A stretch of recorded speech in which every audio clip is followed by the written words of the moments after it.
मेरे ख्याल से भारत की मिट्टी में एक बगावत है, तो केवल मेरा बागी क्यों, आप लोग बगावत के लिए तैयार हैं? धन्यवाद मोदी जी, आपने सबसे बड़ा प्रहार किसानों के ऊपर किया। आपको अखंड भारत चाहिए था, आज किसान आंदोलन में अखंड भारत मौजूद है, यही मौजूद है। और अभी थोड़ी देर पहले एक भाई साहब ने मंच पे कहा था हिंदुस्तान, तो मैं हिंदुस्तान में यकीन नहीं करता, मैं भारतीय हूं, मैं भारत में यकीन रखता हूं। इस मुल्क का नाम भारत है, इसे बदलने मत दीजिए, इसे बदलने मत दीजिए। ये उनकी पहली जीत थी जब वो हिंदुस्तान हिंदुस्तान कहते हैं। कहां लिखा है हिंदुस्तान? वो आईटी से लड़ेंगे, हम आईटी से लड़ेंगे। वो जुमले से लड़ेंगे, हम जुमलों से लड़ेंगे। ईंट का जवाब पत्थर से देंगे। शुक्र है कि मोदी जी को केवल 6.5 साल मिले। अगर मोदी जी को गलती से 60 साल मिल गए होते ना, तो हम लोग केले का पत्ता लपेट के झिंगा लाला हुर ये कहते हुए डोलते, क्योंकि ये हमसे तन का कपड़ा भी छीन लेते।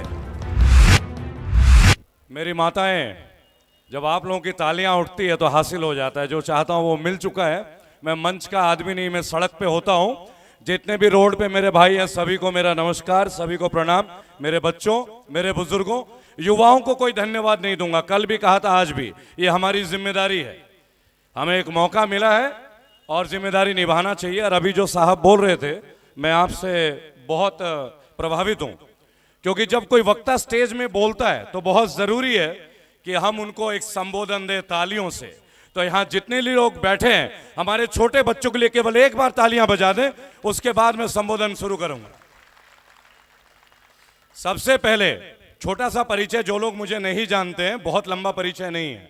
बागी श्रद्धानंद मेरा नाम है, और बागी इसलिए हूं कि हमने किस्से सुने थे भगत सिंह के बारे में, हमने कहानियां पढ़ी थी राजगुरु जी के बारे में, चंद्रशेखर आजाद के बारे में, हमारे पूर्वजों में।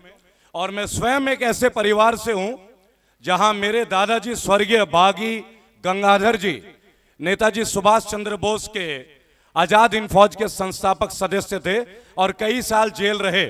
तो मैंने परिवार में वो माहौल पाया है। और मेरे ख्याल से भारत की मिट्टी में एक बगावत है, तो केवल मेरा बागी क्यों, आप लोग बगावत के लिए तैयार हैं? हाथ उठाकर बोलेंगे बगावत के लिए तैयार हैं? सबसे पहले माननीय मोदी जी को मैं धन्यवाद दूंगा।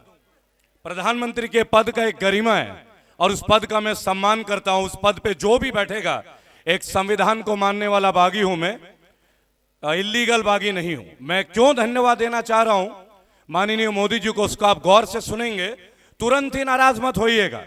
अभी आया हूं तो 5 मिनट लेके जाऊंगा, और वो 5 मिनट आपके दिल में एक आगाज भी जगा के जाऊंगा। भाषण देना मेरा काम नहीं है, उस खून में उबाल रहना जरूरी है।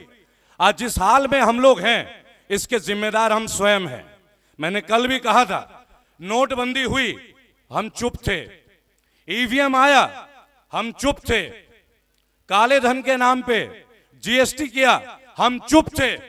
धन्यवाद मोदी जी, आपने सबसे बड़ा प्रहार किसानों के ऊपर किया। आपको अखंड भारत चाहिए था, आज किसान आंदोलन में अखंड भारत मौजूद है, यही मौजूद है आप लोगों के बीच। भाजपा वाले हिंदू और मुसलमान करते थे, कोई बड़ी बात नहीं। आज उन्हें सिखों की कुर्बानी याद नहीं रहती। वो सिख जो सारागढ़ी में अक्षय कुमार जी केसरी मूवी बनाते हैं, जब हम उस मूवी को देखते हैं तो हमारे खून में उबाल आ जाता है। 18 लोग हजारों के संख्या में दहशतगर्दों से लड़ते हुए, तो आप अंदाज लगा लीजिए, आज सिनेमा का माहौल नहीं है, आज यहां लाखों लोग मौजूद हैं। अगर हम सैलाब में आ जाएंगे तो देश का हाल क्या होगा। लेकिन हमारी जो बगावत है वो बहुत संवैधानिक तौर पे होगा।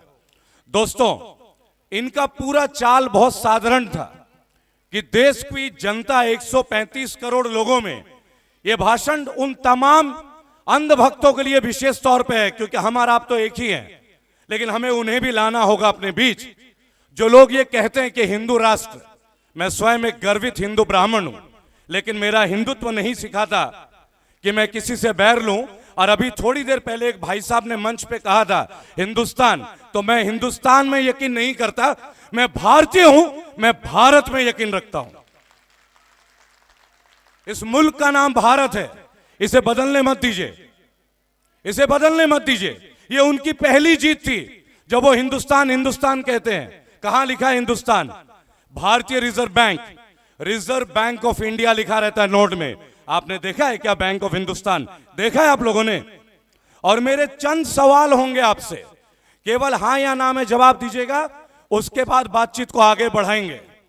किसान बिल पे आएंगे, किसानों पे आएंगे। पहले भारतीयों के लिए आते हैं कि ये लोग आखिरकार किसान तक आए क्यों, इस मंसूबे को समझिए। और अगर उनको हराना है तो उन्हीं के तरीके से हमें लड़ना है। वो आईटी से लड़ेंगे, हम आईटी से लड़ेंगे। वो जुमले से लड़ेंगे, हम जुमलों से लड़ेंगे। ईंट का जवाब पत्थर से देंगे।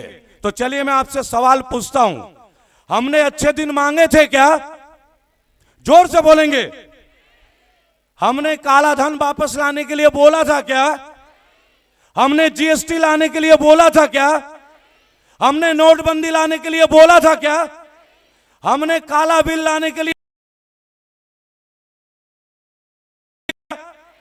अब देखिए, वो कहते हैं कि 6 साल में हमने देश को एक नए परचम में, एक नए उड़ान में पहुंचा दिया है और 70 साल में सरकारों ने लूटा है। मैं ना यहां कांग्रेस की बात करता हूं, ना केजरीवाल जी के बारे में बात करता हूं, ना ही बादल सरकार की, क्योंकि मैं एनार्किस्ट हूं। मैं गवर्नमेंट में बिलीव नहीं करता, मैं नहीं बिलीव करता, मैं भारतीयता में बिलीव करता हूं। शुक्र है कि मोदी जी को केवल 6.5 साल मिले। अगर मोदी जी को गलती से 60 साल मिल गए होते ना, तो हम लोग केले का पत्ता लपेट के झिंगा लाला हुर ये कहते हुए डोलते, क्योंकि ये हमसे तन का कपड़ा भी छीन लेते। आज जो ये आखिरी बार हो रहा है हम लोगों पे, वो क्यों हो रहा है? क्योंकि दुनिया में 2 ही चीजों की अहमियत रह जाएगी, अहमियत केवल 2 ही चीजों की, आप समझिएगा। एक जमीन, और हरियाणा में एक शब्द है कमीन। जानते हैं ना इन दोनों का अर्थ? जानते हैं या नहीं जानते हैं? जमीन और कमीन। बिल गेट्स के पार्टनर और सहयोगी वॉरेन बफेट ने 20 साल पहले बोला था कि विश्व में एक ही चीज रह जाएगी, वो है जमीन। हमारे पास अगर कुछ ना बचा और हमने जमीन हथिया ली, आने वाली हमारी पूरी नस्लें लोगों पे राज करते रहेगी। तो उन्हें भारत में एक ऐसे व्यक्ति की जरूरत थी जो भारतीयों को एकजुट कर ले। बाकी पार्टियों में दम नहीं था। मोदी जी ने जुमले कर करके ये जितने लोग बैठे हैं, मेरे ख्याल से भारत की मिट्टी में एक बगावत है, तो केवल मेरा बागी क्यों, आप लोग बगावत के लिए तैयार हैं? धन्यवाद मोदी जी, आपने सबसे बड़ा प्रहार किसानों के ऊपर किया। आपको अखंड भारत चाहिए था, आज किसान आंदोलन में अखंड भारत मौजूद है, यही मौजूद है। और अभी थोड़ी देर पहले एक भाई साहब ने मंच पे कहा था हिंदुस्तान, तो मैं हिंदुस्तान में यकीन नहीं करता, मैं भारतीय हूं, मैं भारत में यकीन रखता हूं। इस मुल्क का नाम भारत है, इसे बदलने मत दीजिए, इसे बदलने मत दीजिए। ये उनकी पहली जीत थी जब वो हिंदुस्तान हिंदुस्तान कहते हैं। कहां लिखा है हिंदुस्तान? वो आईटी से लड़ेंगे, हम आईटी से लड़ेंगे। वो जुमले से लड़ेंगे, हम जुमलों से लड़ेंगे। ईंट का जवाब पत्थर से देंगे। शुक्र है कि मोदी जी को केवल 6.5 साल मिले। अगर मोदी जी को गलती से 60 साल मिल गए होते ना, तो हम लोग केले का पत्ता लपेट के झिंगा लाला हुर ये कहते हुए डोलते, क्योंकि ये हमसे तन का कपड़ा भी छीन लेते। T5 चैनल पंजाबी हुणे सब्सक्राइब करो, बेल आइकन पे क्लिक करो।